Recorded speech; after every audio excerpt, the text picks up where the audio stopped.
ठीक। लव माधुरी धाकड़,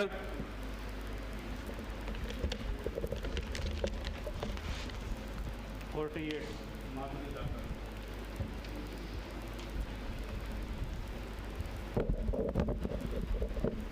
माँ शारदी को मेरा नमन। और मेरा नाम माधुरी धाकड़ है। मैं राजस्थान राज्य के भरतपुर जिले की रहने वाली हूँ। मेरा विषय एक राष्ट्र एक चुनाव है, इस पे अपने विचार प्रस्तुत करना चाहती हूँ। एक राष्ट्र एक चुनाव, जैसा कि इसके नाम से ही पता चलता है, एक राष्ट्र, जब राष्ट्र एक हो सकता है तो उसमें एक साथ चुनाव भी हो सकते हैं।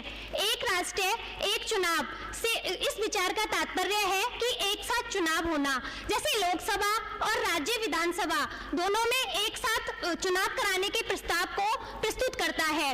इसमें मतदाता सरकार के दोनों स्तरों को एक ही समय पर मत डाल सकेंगे और अपने राजनेता को चुन सकेंगे।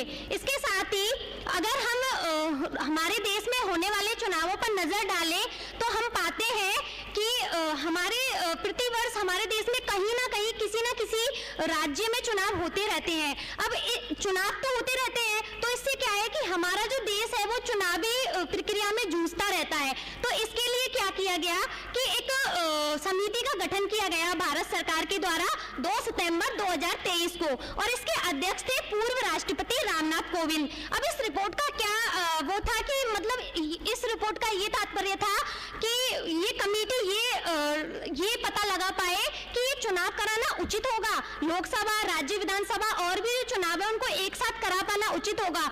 जब ये कमेटी के पास रिपोर्ट आई केंद्रीय मंत्रिमंडल में, तो फिर क्या हुआ कि इसमें 2 फैक्ट मिले। पहला तो ये कि इसमें जनता की क्या प्रतिक्रियाएं हुई, क्योंकि मतदान तो जनता ही करती है।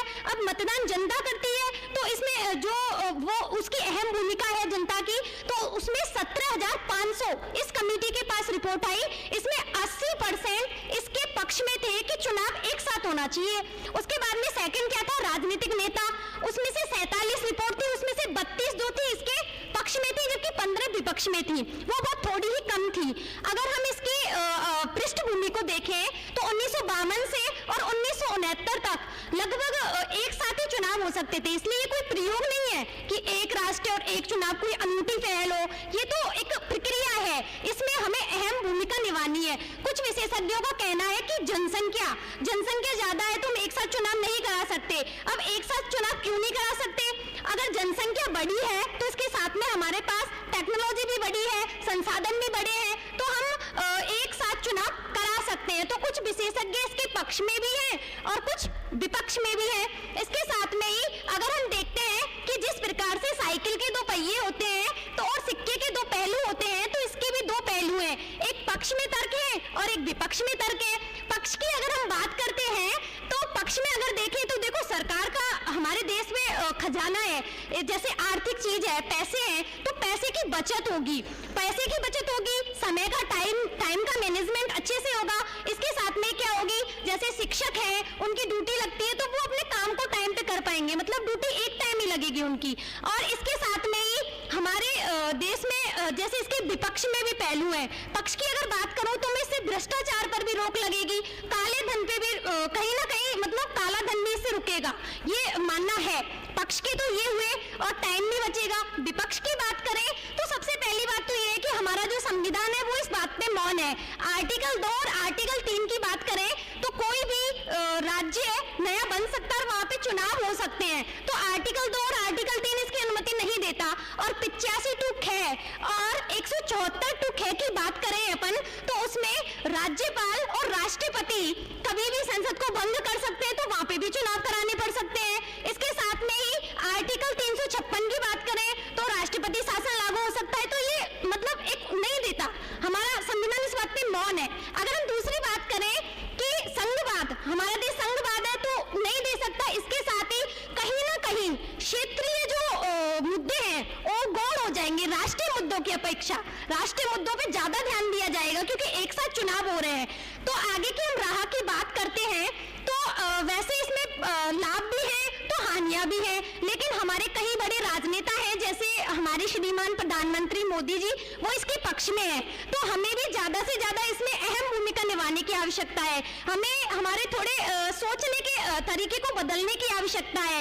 इसके साथ में ये नहीं है कि इसमें टाइम वेस्ट हो रहा है, क्योंकि भाई जनता ही तो अच्छा राजनेता चूज करती है। बस ये बात है कि हम कैसे बचा सकते हैं, इसमें कहीं ना कहीं आगे की राह देखने को मिल रही है।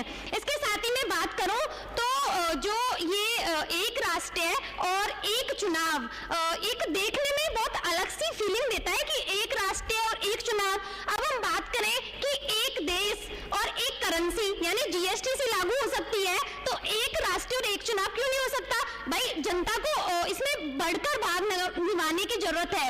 हमें चुनावी चक्रव्यूह से बचने के लिए बहुत से अभियान चलाने की जरूरत है। हमें आगे बढ़ने की जरूरत है, क्योंकि किसी भी नए काम को करने से पहले हम खुद की कोई नई शुरुआत करते हैं तो उसमें प्रॉब्लम्स आती हैं। लेकिन अगर हम कोई नया काम करेंगे तो उसमें प्रॉब्लम तो आएंगी, लेकिन समस्या का समाधान भी होता है।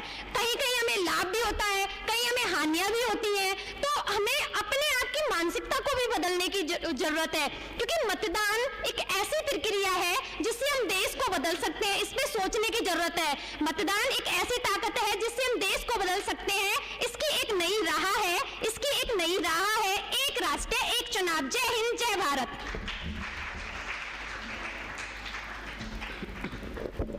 नेक्स्ट कैंडिडेट महक अग्रवाल, ममता कुमारी,